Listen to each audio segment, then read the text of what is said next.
So it's so lovely to be here today. Thank you, Kay and Kent. That was just gorgeous. And we are not lost. We are exploring. This whole month, we're exploring releasing the past and embracing the new. We're exploring beginnings of things because the new year is an opportunity to have another beginning. And we've done that by studying creation stories in different religions, including the creation story in the Christian Bible that is the Adam and Eve story. Today we're continuing on with that chapter to go through the story of Noah and the ark. And I know most of you already know that story. I'm hopefully going to give you a way through the story to make it relevant to what it is that we're doing, because here's the deal, guys. Have you ever woken up and realized that your life was not what you intended? It wasn't what you wanted. It wasn't what you planned for. Somehow you maybe even hated it. You wanted to get out of it. You're disappointed in the world. You're disappointed in yourself. You're disappointed in your choices. Have you ever felt so far off course that you were absolutely certain you could never make it back?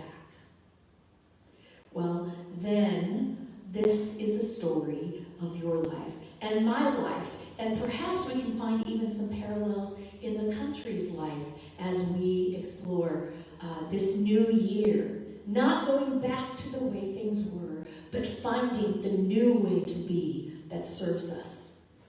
So I'm going to start with reading the story from the Bible, and I really condensed it. It's 3 chapters long, so I tried to take out a lot of the repetition. So this is not a quote, it's a little bit of a paraphrase from the Bible, but it's important to get some of this stuff in. So, in Genesis chapter 6, the Lord saw how great the wickedness of the human race had become on the earth, and that every inclination of the thoughts of the human heart was only evil all the time. So the Lord said, I will wipe from the face of the earth the human race I have created, and with them the animals, the birds, and the creatures that move along the ground, for I regret that I have made them. Yikes. No wonder when we try to take these stories as historical or as literally true, it sounds like God is really mean. But what if God were our higher self, looking at our life and saying, none of this is working? Rather than try to go back and repair these pieces, how about I start all over again? Continuing on, but Noah found favor in the eyes of the Lord. This is the account of Noah and his family. Noah was a righteous man, blameless among the people of his time, and he walked faithfully with God. Noah had 3 sons, Shem, Ham, and Japheth. And the Lord said to Noah, basically, this takes several verses, but basically, I'm going to destroy all this. So make yourself an ark of cypress wood, make rooms in it, and coat it with pitch inside and out. And this is how you're going to build it. And he goes into some detail about how to build the ark. And he says, I am going to bring floodwaters on the earth to destroy all life under the heavens. Everything on earth will perish. But I will establish my covenant with you, and you will enter the ark, you and your sons and your wife and your sons' wives with you. And you are to bring into the ark 2 of all living creatures, male and female, to keep them alive with you. 2 of every kind of bird, every kind of animal, every kind of creature will come to you to be kept alive. And you are to take every kind of food that is to be eaten and stored away as food for you and for them. And Noah did everything just as God commanded him. Now, if you think of Noah, Metaphysical Bible Dictionary says that Noah means peace or rest or calm. So think of Noah as that still small voice.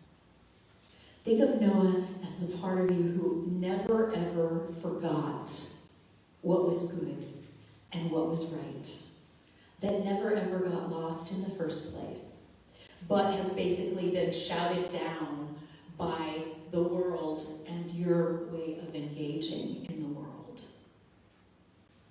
The way of, it's interesting to me that it says every thought of the human heart was only evil all the time.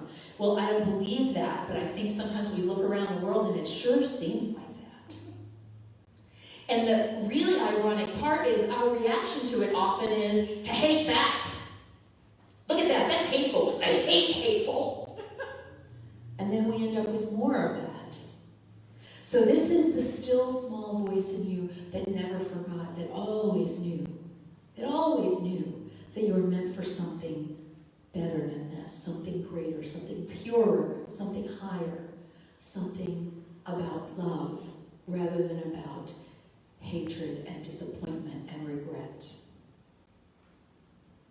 So, the Lord said to Noah, 7 days from now I will send rain on the earth for 40 days and 40 nights, and I will wipe from the face of the earth every living creature I have made. By the way, the number 40, as used in the Bible, means however long it takes to get the job done. So Jesus was tempted in the wilderness for 40 days. The Israelites roamed in the wilderness before they reached the promised land for 40 years. God sent the rain for 40 days and 40 nights. What this means and what it meant to the people who originally heard these stories and understood that they were teaching stories, what it meant was a long time, however long it takes to get it done. And the Lord said, in 7 days, I will start this 40 days and 40 nights. 7 is the number of preparation, the number of enough. Getting ready. 7 days you get ready, and then for 40 days and 40 nights, it rains and wipes from the earth every living creature. And Noah did all that the Lord commanded him. All the pairs of animals came to Noah, entered the ark as God had commanded Noah. And after 7 days, the floodwaters came on the earth. And on that day, all of the springs of the great deep burst forth, and the floodgates of the heavens were opened, and rain fell on the earth for 40 days and 40 nights. So to me, what that says is that God, our higher self, divine presence, the one love, whatever you want to call it, the best part of you, the highest part of you that knows, says, I'm going to just get rid of all this stuff. It's not working. I'm going to cleanse it. I'm going to wash it away. Everything that doesn't serve the highest and best, let's just get rid of it. Start all over again. But here's what's going to happen. You get to spend this time as all the crap gets washed away. Yes, I'm a minister. I said crap from the podium. Sorry. As all this stuff gets washed away, I'm going to put you in a safe place. And you may be afraid, and you may feel isolated and alone. Ring any bells, y'all? You may feel isolated and alone, but you will bring with you all the creativity you need to build your new life. You will bring your sons and their wives. And what that means, what that symbolizes is you will bring the potential for the future with you. And pairs, male and female, of every living thing. That simply means male and female is what it takes in order to create, right? So what God is saying is you're going to go into this safe place while everything else gets wiped away, and you're going to take with you your potential to create anything you want to create. You can recreate. I'm giving you all that you need in order to do that. And then, so come apart for a while I wash away everything. All of that stuff that you think is who you are. But I'm going to leave your deepest knowing of who you really are. And when all this is done, just consider yourself forgiven, washed clean, no debt, no burden. You don't have to drag with you any of the baggage of the past. Now, I don't know about you, but that story sounded better and better to me. Back to the Bible. On that very day, Noah and his sons, Shem, Ham, and Japheth, together with his wife and the wives of his 3 sons, entered the ark with all the animals. Then the Lord shut him in. The Lord shut him in. Do you ever feel a calling in your highest self that says, hang up the phone, turn off the TV, stop focusing on this stuff, these relationships, these things in life that do not serve you, and just be with yourself for a while? The Lord shut him in. And as the flood kept coming on the earth, the waters lifted the ark high above the earth. The ark floated on the surface of the water until the high mountains under the heavens were covered. Every living thing that moved on land perished, and only Noah was left and those with him in the ark. The waters flooded the earth for 150 days. So we're shut in now with God mind, with potential, with divine law, with love, with the truth of who we are. And even though everything around us storms, we continue only to be lifted higher. We float above all of that. When we are shut in with Spirit, when we let go of all that does not serve Spirit. For 150 days, it stayed flooded. Going on to Genesis 8, but God remembered Noah and all the wild animals and the livestock that were with him in the ark, and he sent a wind over the earth, and the waters receded. At the end of 150 days, the water had gone down, and the ark came to rest in the mountains of Ararat. The waters continued to recede, and after 40 days, Noah opened a window. So we got 150 days of flooding, 40 days of rain, 150 days where everything is flooded. It starts to recede, and then when it has begun to recede and Noah's reached ground, become grounded again in his body, in earth, we become grounded again in who we are, not just in spirit, because hello, if we were meant to only deal with spirit, we wouldn't have these bodies, and we wouldn't be living on this planet. So our time with Spirit apart informs us, allows us to let go of everything that does not serve, but after a certain amount of time, we come back to earth. Grounded. And it goes on that when Noah opened a window. If you ever felt like that, like, no, I'm going to stay in this cocoon. And then one day it's like, okay, I'm ready. I can open the window. I can open the window. And then it says that Noah sent out a raven, and it came back to him. And he sent out a dove, and it came back to him. 7 days for the raven, 7 days for the dove, however long, right? And then he sends out another dove, and it comes back with an olive branch in its mouth, which means the earth is dry enough for something to be growing. I don't know how that olive tree grew that fast, but that's the point of this, is it's not a history. It's a teaching story. It's a teaching story. And then after 7 days, Noah sent out another dove, and it never came back. So think about this. You foray out into the world, and you go, no, I'm not quite ready. I need maybe a little bit more time to solidify who I am in spirit. And you foray out into the world, and you come back. And then you start to partake a little bit, and then you come back. And then, possibly, the best ending to the story, it's not an end at all, it's an integration. I'm going to take everything that I am. I'm going to be grounded in this body, but not forget who I am. And I don't have to go back into my hidey hole anymore. Now I understand that I take spirit with me no matter where I go. And no matter what I do, I'm never actually separate. I love that. It said God remembered Noah. Like, what else did he have to do? He's going to forget?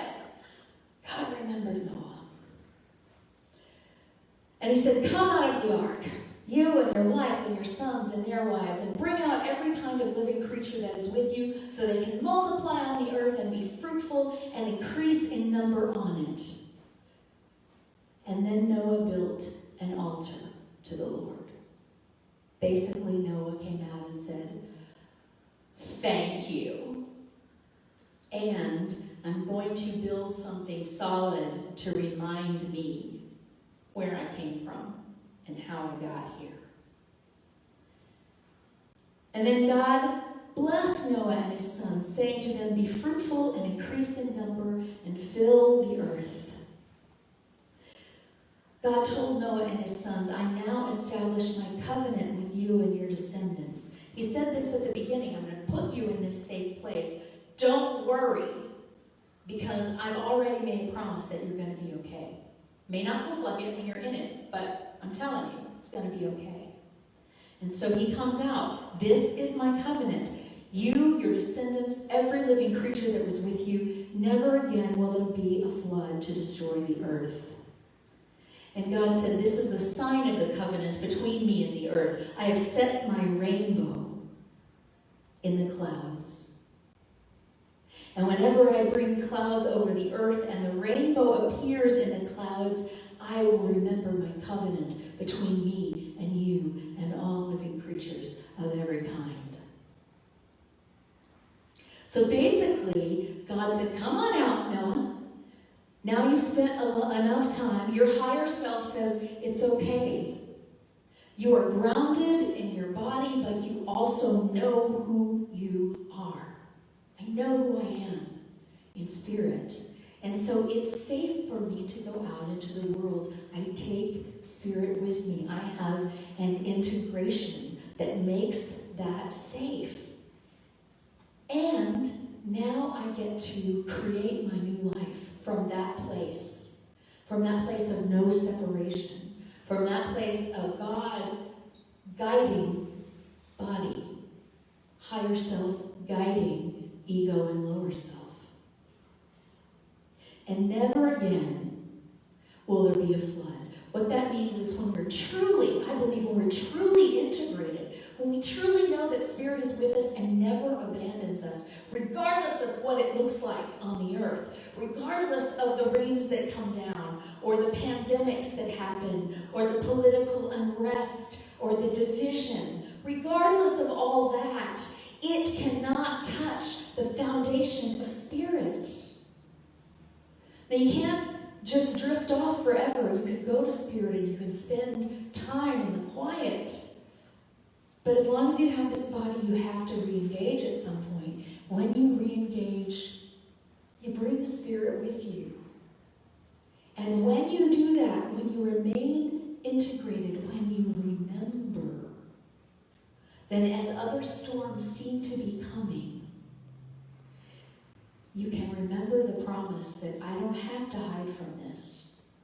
Spirit is giving me the tools in body and on the earth, not just in spirit and in an invisible plane, but in the visible plane. I have tools to work with this. I don't have to smash everything to smithereens. I can go on from here. I can go on from here with my creativity. So this means to me, body or mind doesn't have to be destroyed or subjugated, but has to be understood as part of the divine. And then there's this rainbow that happens. Whenever things are stormy, the sun will always shine through again. And when it does, there's this beautiful, there's this ethereal thing of beauty and order that reminds us the sun always does come out again. The floods don't last forever. The rain doesn't last forever. And as long as we remember this, then we keep our covenant with our spirit. Spirit always keeps its covenant with us. We're the ones who can wander away. So we're offered this chance to reintegrate with Spirit. Does that make the story make a little more sense to you? So, perhaps at some point in my life, maybe now, I wake up and I realized this what I wanted. This is not what I bargained for. This was not what I thought I was getting. And not just what the world is doing, but disappointed in myself, disappointed in my choices, perhaps. I've definitely had these times in my life where it's like, how did this happen? There is no way out of this. And the only way that I've ever gotten out of it is through connecting to Spirit. That's my personal experience. But first, I had to let go of fixing it. It's like this, okay, I got this life, I made choices. Apparently they're not working well because I don't really like what I see, but let me just get a screwdriver and keep digging at it, and maybe I can fix it. No, perhaps I need to release and let go and let the Spirit run my life. That's why we sing these songs, earworms, to get into. I have to release. I have to know, as the poem said, that yes, there is good to come, but it's not by fixing the old thing that's not working. It's by looking ahead and finding the new good with the integration of Spirit. The new choices that bring about new good, not going back and doing the same things over and over again. That's addiction, y'all. Trying to fix what is rather than going to a new place. That's addiction. I'm sure if I just drink one more of these, I'll finally feel better. My personal addiction, I'm sure that I can fix this and make everybody do what they're supposed to do, and then I'll be okay. Let me tell you, I think it's a lot easier, maybe, to stop drinking than it is to stop thinking. Thinking that you get to fix everything. I don't get to fix everything. The only thing I can do is look at what I have, find what's important in that, and go forward and see what's next. It takes some vulnerability, and it takes creativity. And luckily, we all have the potential of every creative thing inside of us. It manifests differently in different people, but you get to choose, and you have all you need. You have all you need. So we let go of it. We stop trying to fix it, we let go of it. And we go to a place that can't be destroyed. We go to Spirit. We find this place to go in consciousness where we can get away of everything that didn't serve and build a new life that is so strong that no matter what floods or storms happen. As a matter of fact, when the storms come, we are brought higher and higher. We float above them. Because you know what? That's the only way I have ever really learned anything important that served me in a big way in my life, is by being in terrible pain and going through it and learning that I had to let go of the way I had been doing things and find a new way. And I didn't want to. If I could have stayed in the old way with my screwdriver and it had worked, I would stay there forever. But it didn't work, so I had to find a new way. And when I found a new way, I went, oh, Lord, this is so much easier. Dang, I wish I paid attention to this before. So we take it all with us. Nothing is unacceptable. It's all creative potential. All the things that we can build on. Our gratitude, our gifts, our skills, our usefulness, our purpose in the world. And we find some rest. That still small voice, that rest, purity, insight, guidance. But finding that on the top of the hill doesn't serve. Taking it out into the world serves. We begin to discern what our purpose is, and we have our choices and our activities serve that purpose. And that purpose, for me, let's say in my own story, is no longer to fix everybody else so that I can feel okay. It's to find what I need to feel okay, regardless of what everybody else does. And that's called freedom. For me, that's called freedom. So I know that I will have more storms, but I also know that no storm is going to knock me off my feet and keep me down. That I can now, because of what I know, use any storm that comes in life to float above, to rise above, and find a new way, and find a new way. And when you do, you remember that covenant, that gift of wholeness. And you know that nothing on earth can ever destroy the truth of who you are. You are a spiritual being, created in love, whose purpose is to love. Ready, set, go. Thank you. So now we're going to take a moment to take some of those ideas into meditation.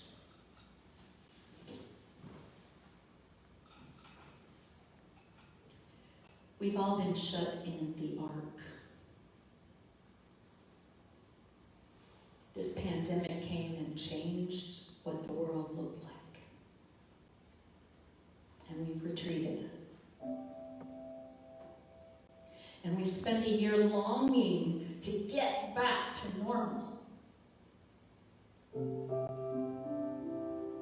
But I think probably normal has changed. And we're not getting back to anything, but we're going to have the opportunity to move forward into a new paradigm. And as we move forward, then we get to choose how we move forward. Do we try to go back? Or do we go inside and make a new world in here so that we can live it out there? So breathe in and breathe out. And allow yourself to just rest in this space. You're safe. Allow your eyes to rest, and your jaw and your neck, your shoulders, your fingers and your hands and your belly.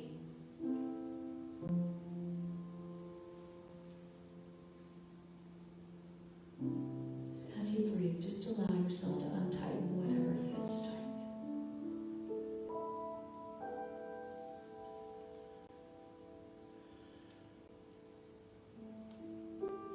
Breathe in this knowing that regardless of what things look like out there,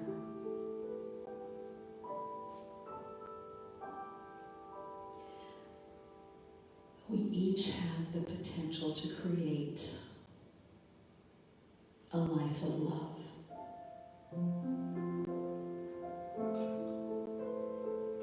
A life of goodness and connection and beauty.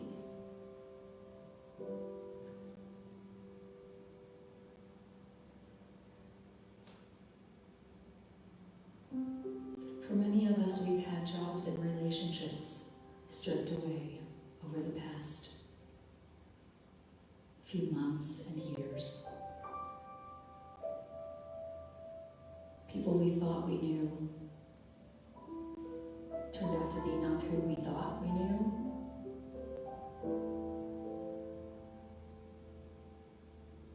Institutions that we thought were safe and permanent turn out to be perhaps more fragile than we were aware.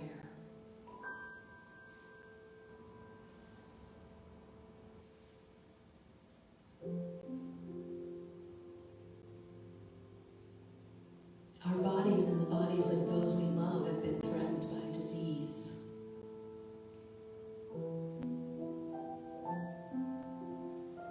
And we just want to go back to a time when we didn't know all that stuff, because all that stuff is overwhelming and it's painful. Breathe into it. If there's pain there, feel it. It's okay. We have a lot to grieve.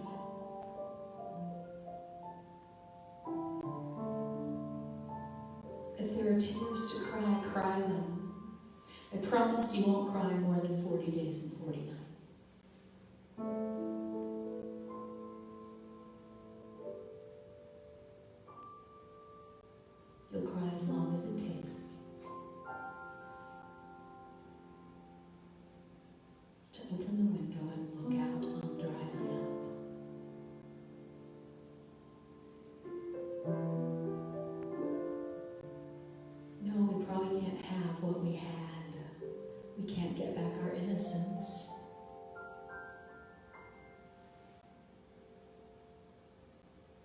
We may or may not be able to build back relationships that we've lost. We may or may not be able to go to jobs that we had.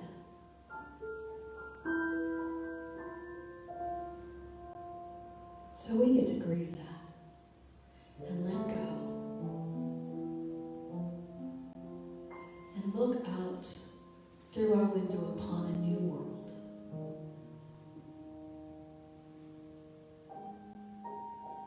And know that by virtue of the love within, that one love, and when I say spirit, when I say God, when I say higher self, when I say divine presence, what I mean is the love that is the underlying truth of each of us. And that is the connection between each of us. We all get to choose whether we focus on it, whether we acknowledge it, whether we cultivate it, or whether we ignore it or fight it. But it's there nevertheless.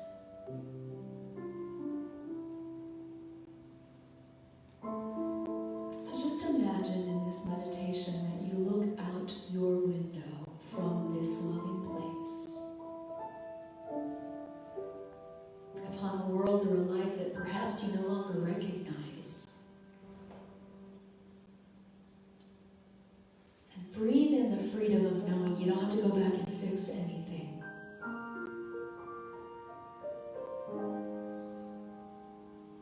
You get to go forward with love as your guidepost, as the nourishment that sustains you, and as your purpose.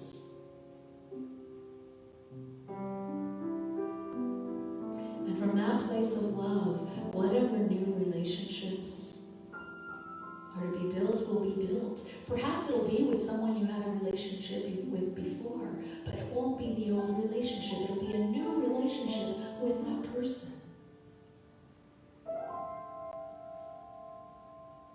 You may go to a new job,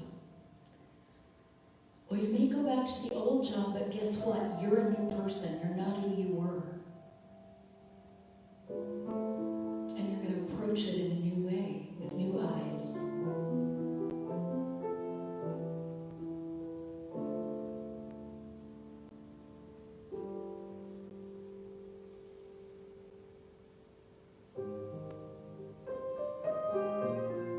And you may proceed with caution, knowing that our bodies and this world is still fragile, but the strength of our love and the strength of our spirit will carry us through.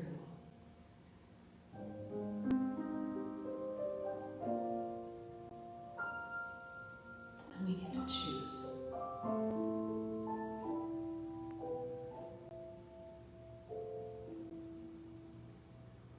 So say to yourself, I choose love.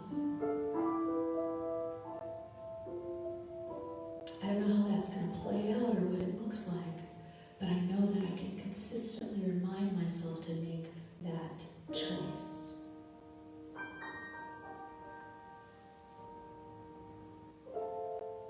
What's the loving thing to do here? Lord knows the world has tried the other way. Let's try it this way. What brings the most connection? What serves? What brings joy? What brings peace?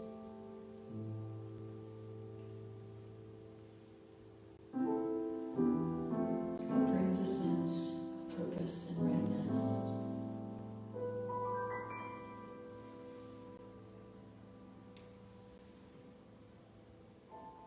We get to be what we want to see.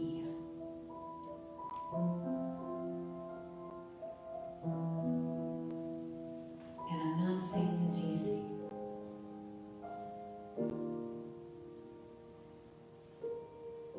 But I'm saying that with spirit, with love as your guide and as your foundation, nothing can overcome that unless you choose to let it. I promise you.